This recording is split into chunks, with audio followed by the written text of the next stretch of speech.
susah dihapus. Yang kedua, Nabi menjelaskan di zaman Bani Israel ada seorang ibu yang menggendong bayinya sambil menyusuinya. Pamar biha rajulun raqibun dzu sarrat. Sedang menyusui bayinya, tiba-tiba ada orang lewat pakai kendaraan mewah. Kalau sekarang pakai mobil mahal, Mercy atau Volvo atau BMW yang mahal. Kemudian si ibu itu berdoa, Allahumma ja'al ibni mislahu. Ya Allah, jadikanlah anakku ini seperti orang yang barusan lewat. Pakaiannya bagus, kendaraannya hebat. Pataroka saja. Kemudian si bayi yang masih merah itu melepas kata ibunya, wa aqbala ala rukab, kemudian menoleh kepada yang lewat tadi, kendaraan yang tadi, sambil ngomong, berdoa sebalik dari yang diminta ibunya. Allahumma la taj'alni mislahu. Ya Allah, jangan kau jadikan aku seperti orang yang barusan lewat. Summa aqbala ala sadihi ya musuhu, kemudian si bayi itu kembali nyusuk lagi. Summa marra bi amatin, tiba-tiba ada seorang hamba saya perempuan yang pakaiannya juga compang-camping, rudin lah gitu kalau Sunda bilang, miskin. Faqalat, ibunya ngomong, berdoa, Allahumma la taj'al ibni mislah hadihi.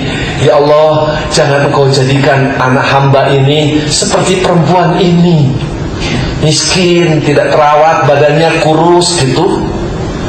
Si bayi itu kemudian melepas lagi kata ibunya itu, berdoa sebalik dari yang diminta ibunya. Kata si bayi, Allahumma ja'alni mislaha. Ya Allah, jadikan hamba seperti perempuan ini.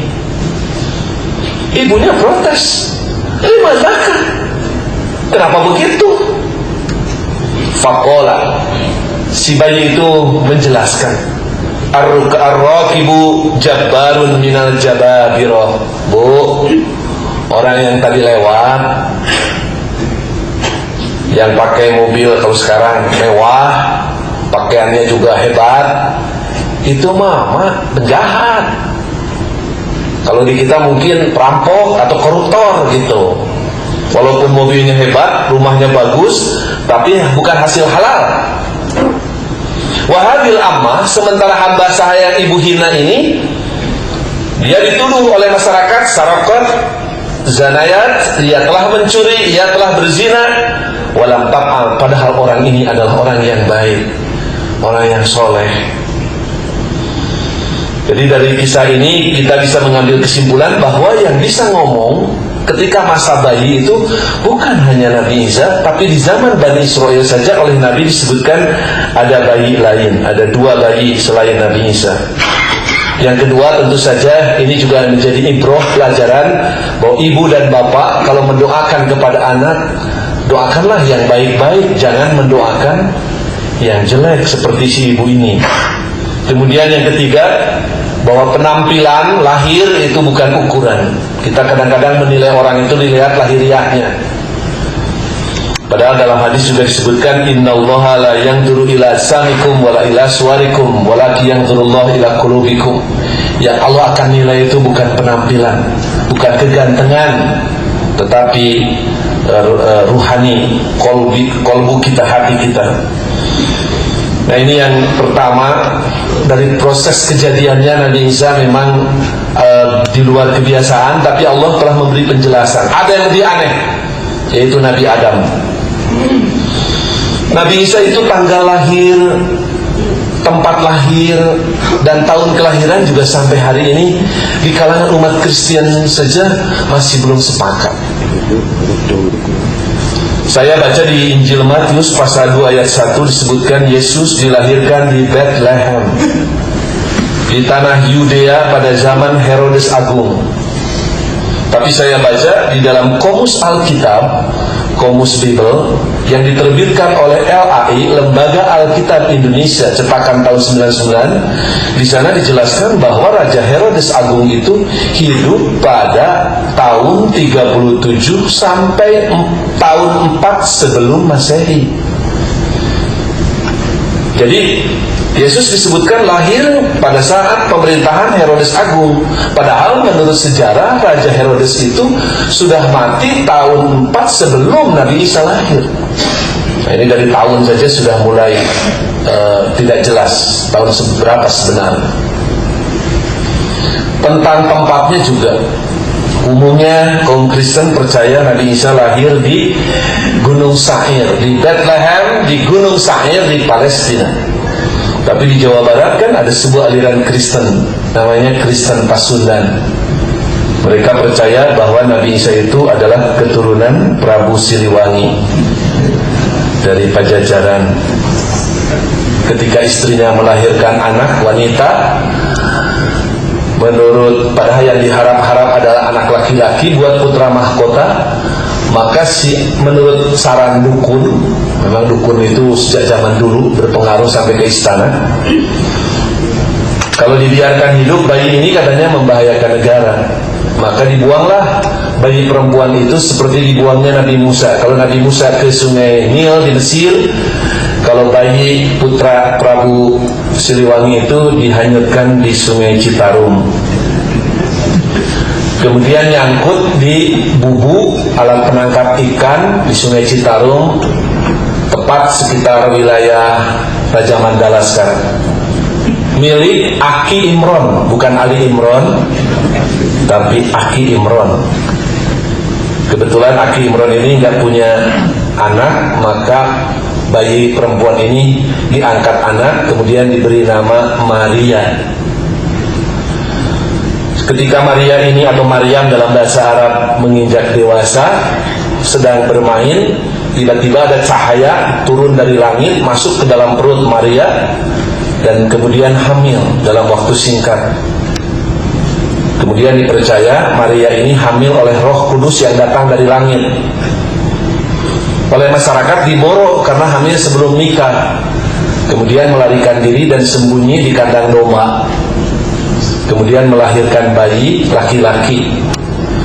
Tali di desa Gunung Halu melahirkannya, itu bukan di Gunung Sair di Palestina, tapi di Gunung Halu, Kecamatan Ciranjang, Kabupaten Cianjur. Tali ari-arinya bukan diputus dengan pisau atau silet atau kinis dari bambu, tapi dipotong dengan keris milik Prabu Giring Wesi. Tapi entah kenapa keris ini lepas dan terus masuk ke dalam perut. Karena keris terus masuk, maka bayi ini diberi nama Keris Terus. Keris Terus itu jadi Kristus. Nah, ketika Keris Terus ini sedang merenung di sebuah tempat yang sekarang menjadi kampung di desa Gunung Halu, namanya Kampung Palalangon, dari kata palalangan, tempat ngalange, merenung. Kemudian Jibril datang. Jadi Jibril pernah ke Ciranjang. Kemudian karena Jibril datang dikasih wahyu, lalu Kristus ini dakwah di Cianjur. Tapi karena dakwahnya dianggap meresahkan, lalu diadakan diskusi dengan para pemuka agama se-Cianjur. Dan semua pemuka agama kalah diskusinya itu. Semua buluham belehem. Bahasa Sunda buluham belehem, kulumas kelemes, tersenyum-senyum malu. Kata Nabi Isa ini katanya, kenapa betluham lehem? Nah, dari kata bet buluham belehem jadi bet lehem. Jadi dari segi tempat saja Pak, ada dua ya. Nabi Isa itu lahir di Cianjur dan yang satu lagi di Palestina gitu. Entah mana yang benar. Tentang tanggal lahirnya pun sampai hari ini di kalangan para pemuka agama Kristen sendiri masih berdebat, belum sepakat. Kristen Timur atau yang disebut dengan gereja ortodoks sampai saat ini yakin dan percaya Nabi Isa itu lahir pada tanggal 6 Januari. Makanya perayaan hari kelahiran Nabi Isa itu dirayakan bukan tanggal 25 Desember, tetapi dirayakan pada tanggal 6 Januari. Dulu namanya Hari Raya Epifani. Gereja Katolik yang sering disebut dengan Gereja Barat baru menyelenggarakan perayaan hari lahir Yesus itu pada zaman kepemimpinan Katolik di bawah Paus Liberius tahun 354 Masehi, artinya abad keempat. Dirayakan pada tanggal 25 Desember. Saya membaca dua pernyataan dari pemuka agama Katolik. Yang pertama adalah Pastor Anton Wesselbrower Martinus Anton Wesselbrower, seorang pastor Katolik kelahiran Delft, Belanda, tahun 23, yang lama tinggal di Bandung. Saya pernah membaca di Harian Umum Pikiran Rakyat tulisan beliau. Beliau mengatakan bahwa sebelum Yesus lahir, sebelum Kristen berkembang, 25 Desember itu memang sudah jadi hari raya bagi rakyat Romawi, pesta rakyat Romawi. Namanya pesta Solstitium, yaitu sebuah pesta dalam rangka merayakan berakhirnya musim dingin di Eropa. Jadi menurut pastor ini, sebenarnya perayaan Natal itu adalah perayaan pesta rakyat Romawi yang dikristenkan. Kemudian terakhir ada tulisan dari pemuka agama Katolik juga, yaitu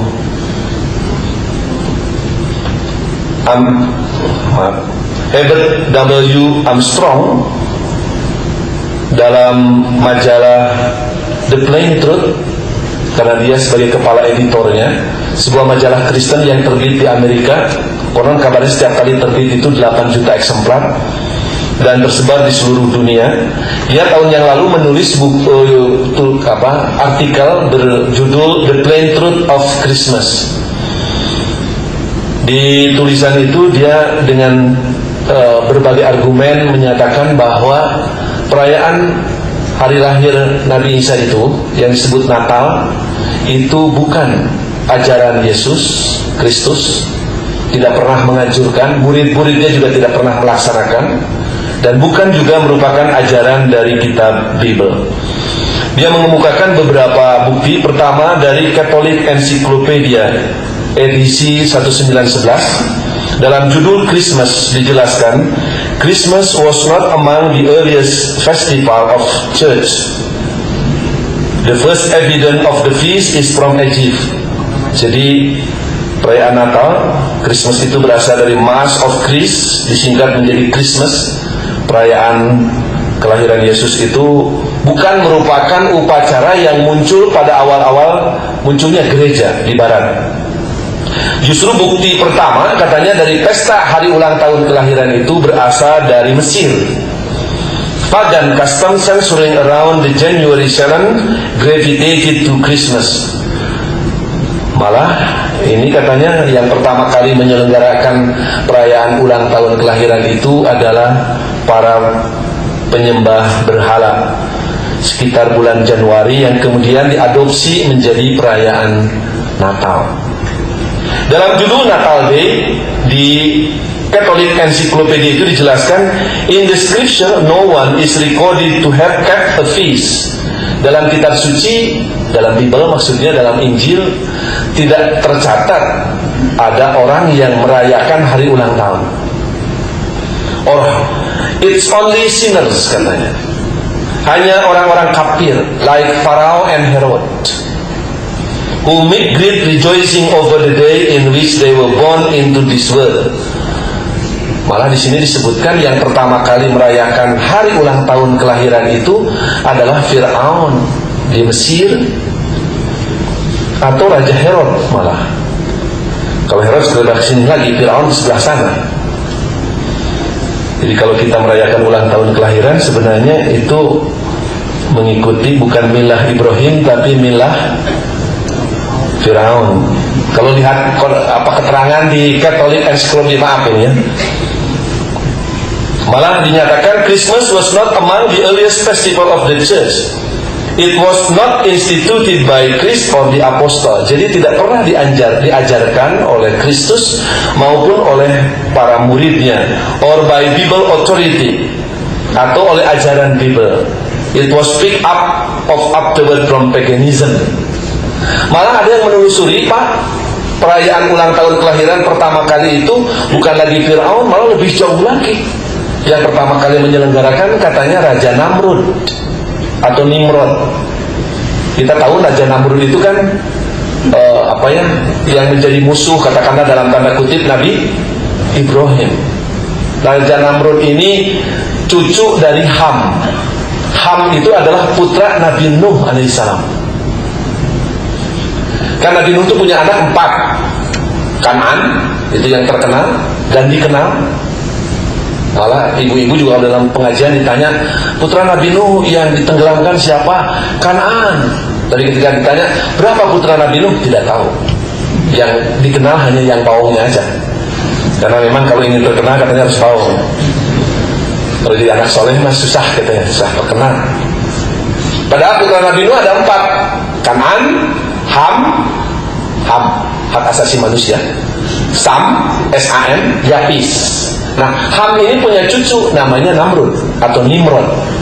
Dia adalah orang pertama dalam sejarah yang mendirikan kerajaan.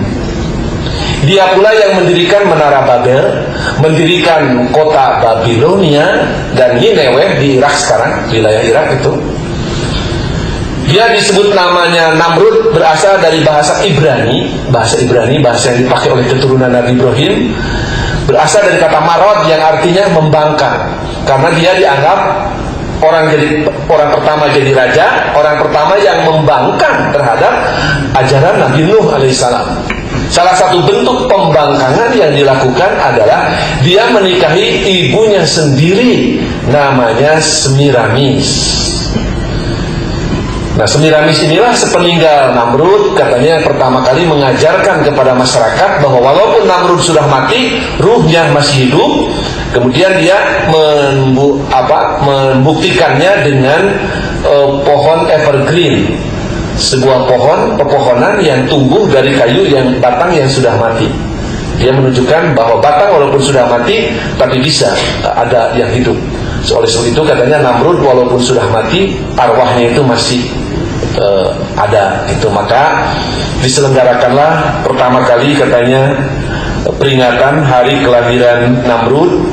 Bahkan disebut dalam ensiklopedi itu perayaannya juga bertepatan memang tanggal 25 Desember. Jadi kalau begitu sebenarnya perayaan hari kelahiran itu sudah ada sejak zaman Namrud, kemudian dalam beberapa kaum sejak zaman Fir'aun, baru kemudian kesini menjadi tradisi pada banyak masyarakat. Itu menunjukkan bahwa ada perbedaan. Tanggal lahir Nabi Isa itu yang benar tanggal berapa? 25 Desember apa 6 Januari? Dulu kan bulan pertama bukan Januari dalam tahun Masehi itu. Dulu awal atau bulan pertama adalah bulan Maret. Sehingga bulan September yang berasal dari kata Septima artinya 7, itu tepat bulan ke-7. Oktober berasal dari kata Oktav artinya bulan ke-8. Makanya bulan pertama Maret. Tapi sekarang September jadi bulan ke-9. Karena dari Maret ditarik bulan pertama menjadi Januari. Karena diyakini dulu Nabi Isa lahir justru pada tanggal 6 Januari, sehingga bulan pertama jadi bulan Januari. Tapi kemudian mundur lagi menjadi 25 Desember. Dan kontroversi yang saya katakan tadi dalam awal ceramah ini adalah memunculkan keyakinan Nabi Isa sebagai anak Allah. Itu memang oleh Allah sendiri di surat At-Taubah ayat 30 sudah diperjelas. Wa qalatil yahudu Uzair ibnullah. Orang Yahudi berkata, berkeyakinan Nabi Uzair adalah anak Allah. Nabi Uzair di Quran ada sepintas, memang dikisahkan oleh Allah, seorang nabi yang oleh Allah ditidurkan selama 100 tahun. Kalau ada orang sekarang tidur 100 tahun, namanya apa ya? Jahe, jago HS. Tapi kalau Nabi Uzair karena ditidurkan oleh Allah. Wa qalatin nasara al-masih ibnullah. Dan orang Kristen pun berkata, berkeyakinan Al-Masih adalah anak Allah. Dari mana ajaran seperti itu? Allah menunjukkan dalika qauluhum bi afwahihim, itulah pernyataan dari mulut-mulut mereka, pengakuan dari mulut mereka, yudohiuna qaulal ladzina kafaru min qablu. Allah menyebut keyakinan seperti yang diyakini Yahudi atau Nasrani bahwa Allah punya anak, itu hanya meniru, menjiplak dari keyakinan orang-orang kafir yang ada sebelumnya. Jadi merupakan adopsi atau pengaruh atau jiplakan. Dan memang dalam sejarah tercatat di wilayah tempat berkembangnya agama Nasrani sepeninggal Nabi Isa itu sudah berkembang lama keyakinan akan adanya 3 Tuhan. Di Romawi ada yang disebut dengan triad Romawi, 3 Tuhan bangsa Romawi, yaitu Jupiter, Juno, Minena. Di Babilonia sekitar Irak sekarang itu ada yang disebut dengan triad Babylon, 3 Tuhan Babylon terdiri dari Anu, Enlil, dan Enki. Ada triad Smith, 3 Tuhan bangsa Smith, bangsa kulit putih, terdiri dari Tuhan Bapa, Tuhan Ibu, dan Tuhan Anak. Di Persia, di Iran juga ada Trilikat Persia, terdiri dari Ahura Mazda, Mitra, dan Ahriman. Di Mesir juga ada triad Mesir, 3 Tuhan bangsa Mesir, terdiri dari Osiris, Iris, dan Horus. Kemudian ada triad Sumeria, Akadia di Asia Kecil, terdiri dari Tuhan Bapa bernama Sibele, Tuhan Ibu yang berasal dari wanita perawan juga bernama Nana. Kalau di kita Nana biasanya laki-laki ya, Nana Suryana, Nana Supriyatna gitu. Tapi di Sunda ada Nana perempuan juga. Ini melahirkan bayi laki-laki tanpa bapak juga bernama Atis, sehingga diyakini Tuhan menjadi Tuhan Bapa, Sibele Tuhan Ibu, Nana Tuhan Anak, Atis. Dan konon kabarnya isyarat salam atau doa kepada Sibele Nana Atis itu caranya dengan mengetuk dahi, dada kanan, dada kiri, Sibele Nana Atis. Dan itu juga kita lihat masuk pengaruhnya ke dalam kebiasaan kaum Kristen dalam mengucap syukur. Saya sering melihat kalau pemain bola Eropa yang mungkin Kristennya taat begitu, kalau memasukkan bola ke gawang itu kan langsung mengetuk dahi, Tuhan Bapa, Tuhan Anak, Roh Kudus. Kalau di Persib, di PSSI biasanya kalau memasukkan gol ke gawang lawan bukan sujud syukur tapi bersingkrak-singkrak, makanya kesananya kalah lagi. Dalam Quran juga lain syakartum la azidannakum, kalau bersyukur ditambah, karena tidak syukur kalah lagi gitu. Kemudian ada di India juga ada agama Hindu, ada agama Brahman ya, yang mengenal Trimurti itu. Ada Brahma, Wisnu, dan Siwa. Brahma dalam agama Hindu, dalam agama Brahman itu dalam bahasa Sanskerta disebut Dayus Vitar. Tuhan Bapa dalam agama Kristen dalam bahasa Latin disebut Zeus Pater. Zeus Pater, Dayus Vitar. Siwa di dalam agama Hindu itu juga disebut Holy Spirit, Roh Suci. Di dalam Kristen ada Ruhul Kudus. Wisnu sebagai pemelihara kadang-kadang diturunkan ke dunia sebagai pemelihara dunia. Penjelmaan Brahma menjelma disebut bergelar Batara. Kita kenal ada 2 kali Wisnu turun. Pertama dalam kisah Mahabharata, karena ada Kurawa yang jahat, sementara pembela kebenaran Pandawa hanya 5, maka Wisnu turun menjelma menjadi Batara Kresna. Dalam perang Bharatayuddha sebelah selatan Gasibu, maka Batara Kresna ini berpihak kepada Pandawa sebagai pemelihara. Yang kedua, ketika ada Raja Durjana namanya Rahwana atau Dasamuka, Wisnu juga turun menjelma menjadi Batara Rama, istri suaminya Dewi Sinta. Tapi sekarang dunia tidak aman di mana-mana. Kenapa Wisnu tidak turun lagi? Itu pertanyaan yang susah dijawab. Dalam Kristen juga Tuhan Anak dikirim ke dunia, turun juga ke bumi, menjelma menjadi Kristus, menjadi Yesus. Tugasnya menebus dosa umat manusia.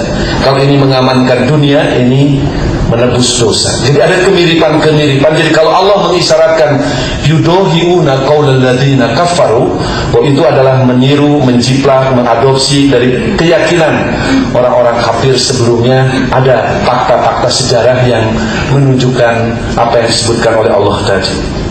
Oleh sebab itu, bagi kita tentu saja semakin yakin bahwa Nabi Isa alaihissalam seperti disebutkan di surat Al-Maidah 75, mal masihu ibnu Maryam illa rasulun qad khalat min qablihi rusul. Beliau hanyalah seorang rasul. Sebelumnya juga sudah banyak rasul-rasul yang lain. Bahkan di Ali Imran 49 Allah menegaskan wa rasulan ila bani Israil.